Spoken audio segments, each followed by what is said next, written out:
Hello everyone, welcome back to the another video. So this time I brought you something different. Okay, so this time I'm gonna bring you the games of the best. So in this moment, I'm gonna learn, you are gonna learn.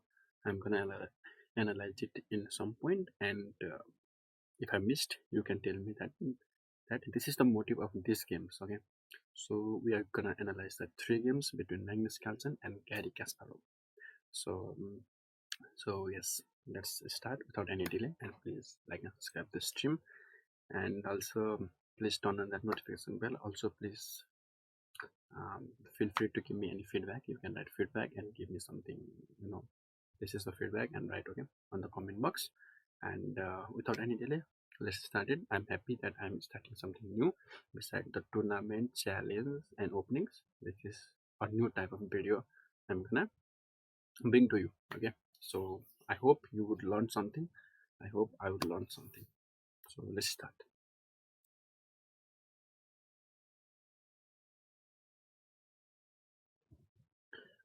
So in this game, Garry Kasparov is playing as white and Magnus is playing as black. Okay, so let's start. Okay, so Garry starts with English opening c4. Okay, Magnus is going with King's Indian. Hmm. Okay, and then yes, Knight to c3. Okay, Bishop develop. Okay, I was expecting Magnus to play Bishop to g7, and he also brought the pawn out and then the knight out. Mm, okay, another knight out. Okay, so the idea might be to go to the center without the pawns. If I'm wrong, this is not, you know, okay. So I'm also still trying to understand the games. Okay, in that moment, Magnus was 25 and 81. Okay, so this might be the oldest. When Magnus was okay. It was played in 2004.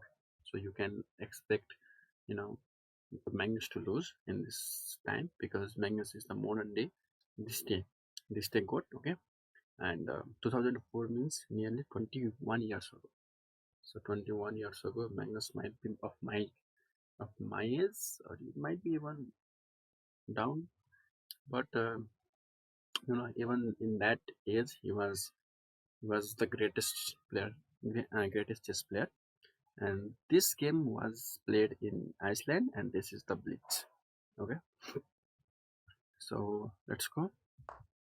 Okay, he pushed the pawn, and okay, now Garry attacks on the center. Okay, Magnus takes. Okay, I was expecting another knight trade, but he developed the bishop. Hmm, he castled. Okay, he was also preparing the castling, but Garry attacks. He takes with the bishop. Bishop. Okay, so I was expecting the bishop trade, and it was even wrong. Okay, castle. Okay, until this move, only some pieces were traded, and there is some things are only developed here. Okay, so and I guess and he start and Magnus attacks on the knight by moving the knight away. Okay, the white defends the pawn, attacks. So what can be the idea is to stop a pawn from advancing here. Okay, to pick the knight away, or after that the black will be in better position. Okay, here comes the knight. That will be attacking on c4. Takes back. So in this situation, Garry Kasparov is a pawn up. Okay, Magnus tries to trade the queens. Okay, that was a different move because he takes. There will be a double up pawn, but that both of them will be the passed pawn, which is still the passed pawn. Takes. Okay, now how will he defend it? Okay, so if he cannot defend it, I am just assuming that he's gonna attack here. Oh, but yes, it could be saved by the bishop. Okay. I'm again telling you guys, I'm also learning. If I can analyze the grandmaster's game even before and they play it, I'll not be making a video here. Okay. So okay, the thing that is protecting it will be the attack. Okay, so in this situation he pushed the pawn where he can take it. He can take it. If he push the pawn, that will be a good attack to both rooks. But still, okay, he will be down the rook. Okay, so let's say he takes, and then he push, and then let's say he go back, takes the rook, and he will be down one rook. So after this, okay, Magnus resigns. Okay, that was it. Okay, I'm also quite shocked that was it. That is the only move, and the game might have been designed because yes, Magnus will be losing down the rook, and then boom, and he cannot do anything because even if he takes, nothing will change, and he needs to take if he moves. But I guess there was a chance to move the rook away, something like, oh yeah, even if he moved the rook away, there was this check, and then okay, that would have been the queen.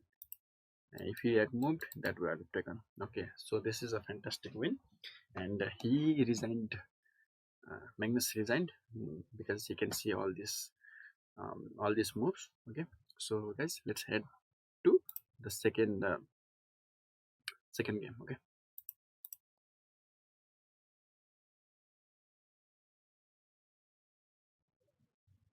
so hello guys, welcome to the second one. Okay, so in this match, Magnus is again playing as a black, and Garry is playing as the white, and so that is the same event where they again faced up Iceland, and so this is start. Okay, without any delay.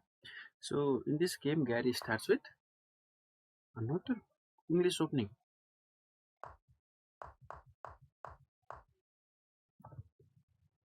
Garry started with the English opening, and he tried to control the center. Magnus again went with the King's Indian defense, and he might be trying to attack the center this time. Okay, but as Garry has already controlled the center, let's see what happens next. Okay, he finally attacks the center. Magnus finally attacks the center, yeah, where Garry responds with the bishop development. Okay, takes with the knight. Knight is on the center now. Okay, Garry has quite a good bishops, as Magnus has not even developed his knight and the bishop on the queen side. Push, takes. Oh, okay, it was good from Garry that he did not open the. I'm not commenting. Okay, it is from my view. I'm not the one who would comment on some grandmaster's game. I'm not. Okay, so don't think that, oh my god, why is he commenting on the grandmaster's game. Okay, I'm just also one more time I'm gonna tell you, I'm just learning. Okay, and then okay, castles. I'm just thinking, oh my god, he played this well in which I could understand. Okay, so please don't judge that. Okay, so he put the knight on h5 because he might be attacking on the d4, because if he takes back, takes, even though this pawn c5 is not the best that is attacked, I think there might be any 10 attacks on king side. Garry plays on d2. I guess Magnus is ready to attack on h2. H2 takes, and then okay, so that Might have created a weakness here on attacking on f1. Okay, he moves the rook away. e1. Okay.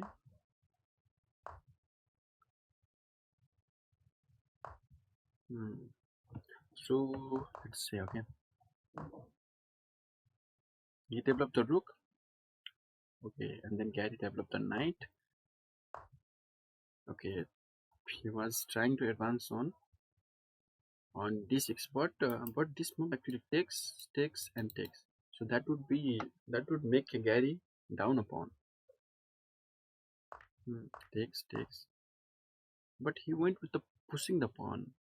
Even okay, I guess that was the idea that if he takes, oh yeah, that was the big attack on this d5 with the rook and the queen, and pushing the pawn was good because that would stop the queen from advancing on d5. Okay, the knight is defending the d6. Okay, the defender is being attacked. Push. It takes it. Takes.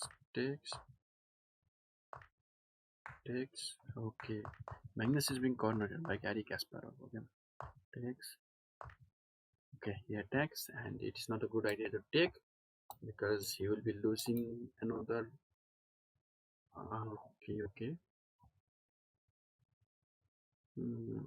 Because the knight check is also around the corner.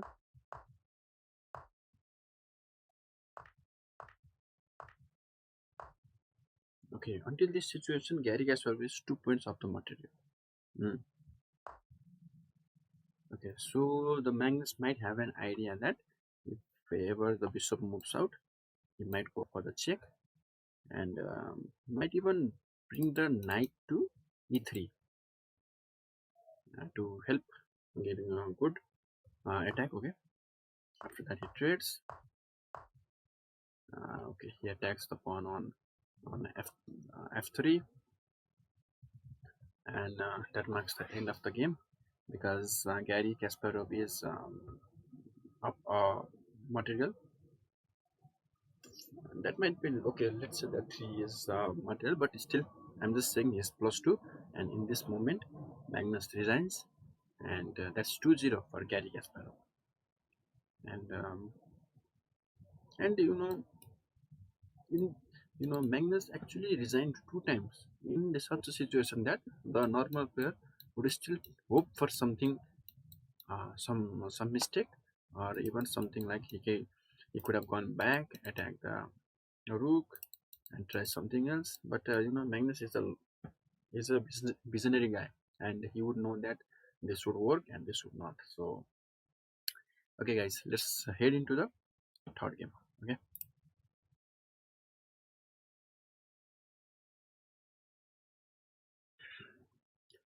So okay, guys, finally the last game. Okay, so I have already covered the result section. So guess what happened in this game. Okay, so this is a good game. Okay, but I'm also not watched the fully. So let's see it. Okay. So okay, this time Magnus is playing as white and Garry is playing as black, and there is saying in chess that if you are black, then draw is a win for you. Not on the best of the point, but in that term. But okay, let's go. First, you start with queen's pawn opening. Okay, queen's gambit, and it is turned to queen's gambit c4. Okay, and then c6 to defend on d5, knight out, another knight out, and then this move might be the next, might be the phase or development for bringing the bishop out. He also brought the bishop out. Support for the knight is the knight. Okay, Garry is playing an attacking game. Brings the bishop out. Knight to d2. Okay, blocking the whole diagonal. Okay, So and then he brings the bishop out as well, and then he goes for defending the c3, because takes would be attack on the, would be losing a pawn. And then okay, and I think that the next move might be b3. Okay, as he castles, but no, he wants for the bishop out. Castles. Okay, this will save. Okay, but why did Magnus played it a little bit late? Because um, takes would lose the queen. Okay, but after this move, even if he takes, okay, he will be winning there. Takes the pawn back, pawn again. Okay.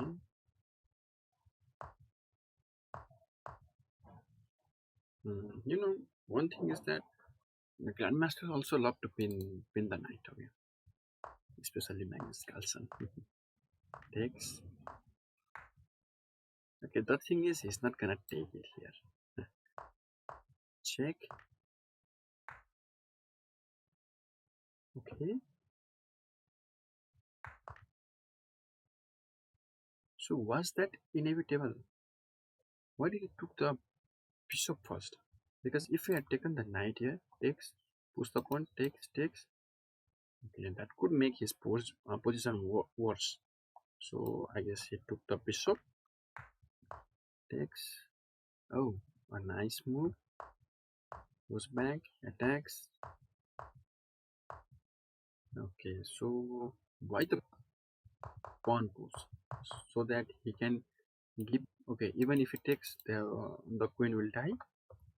Okay, so you can see that even if the pawn is taken, the queen is gonna be taken. So that's why Garry goes to d7, and then he develops the knight, so that it would be easier for attack, like push, takes, and takes. This could be his main idea. Okay, so then takes. Okay, yeah, look, Magnus plays exactly like that. And yes, he could have gone for work, or a check, anything you can say. Attacks the queen, of course it's good. Okay, in this situation, why the rook? Because he cannot take with the queen, because the piece that will die first is the queen. Yeah, attack. Okay, finally again the queen takes. Okay, he says to exchange the queen. Oh, that was the checkmate. Takes.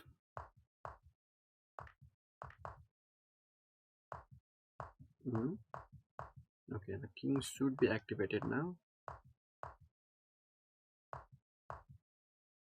Okay, the thing is, why did he keep the bishop here? Why did Garry keep the bishop here? Um, because even if he pushed, or let's say he just goes for c4, leaving the square, and if the Magnus push, he can go back and take. And okay, takes, check again. Okay, now that he can go for b6 and keep the perfect pawn. Okay, as he did that.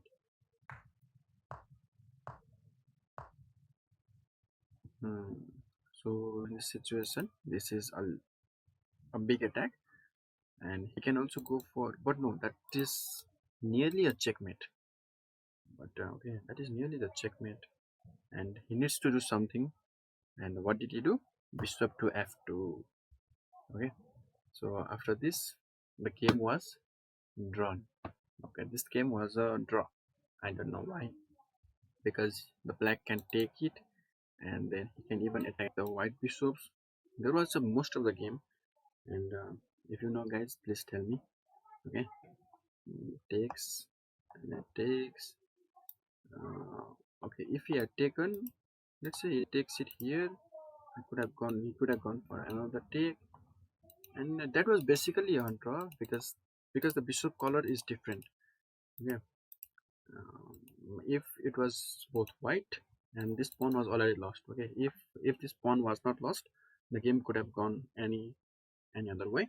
Okay, so guys, that's the end for it, and I might bring any some any of the second part of this video as well, like from different. It can be Dean, it can be Nepo versus Magnus. Like I would bring the games of the big players.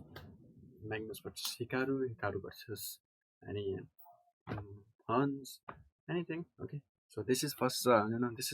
This game is just the beginning, and let's see how far I can go. Okay, and okay, bye bye. Please like and subscribe this channel. Thank you for staying until then, and see you again, guys. Bye.